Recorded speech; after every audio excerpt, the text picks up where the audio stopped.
నేను బల్కంపేటకి రెగ్యులర్ గా వెళ్తున్నానంటే దానికి కారణం ఒకటి ఎల్లమ్మ తల్లి దర్శనం, రెండవది నా పాత చీరల ప్రదర్శనం. బల్కంపేట ఎల్లమ్మ గుడికి ఆపోజిట్ లో 4 అడుగుల దూరంలో పారి సిల్క్ సెంటర్ అనే పాత పట్టు చీరల బయ్యర్ షాప్ ఉంది. మీరు కూడా నాలాగే పట్టు చీరలు పాతగైనాయని, చినిపోయినాయని చెత్తకుప్పలో పడేస్తున్నారా?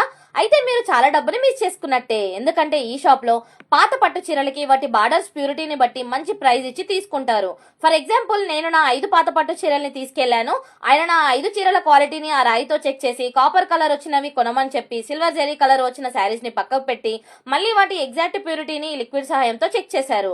లిక్విడ్ ని జెరీ అంచు మీద వేయగానే పొంగు వస్తే లో ప్యూరిటీ అని, పొంగు రాకపోతే ప్యూర్ సిల్వర్ జెరీ అని ప్యూరిటీ లెవెల్స్ ని చెక్ చేసి నేను తీసుకెళ్లిన 5 శారీస్ లో 2 కాపర్ వేస్టేజ్ శారీస్ పోగా మిగిలిన 3 శారీస్ కి 16,000 రూపీస్ ని ఎగ్జాక్ట్లీ విత్ ఇన్ సెకండ్స్ లో నా అకౌంట్ కి ట్రాన్స్ఫర్ అయితే చేశారు. నేను ఈ 3 శారీస్ ని షాప్ లో కొన్న ప్రైస్ కంటే కూడా నాకు ఎక్కువ వచ్చింది వీళ్ళ దగ్గర. మీ ఇంట్లో కూడా ఇలా పాత పట్టు చీరలు ఉంటే వెంటనే పారి సిల్క్ సెంటర్ ని విజిట్ చేయండి. మీరు ఊహించినంత డబ్బుని మీ ఇంటికి తీసుకెళ్ళండి.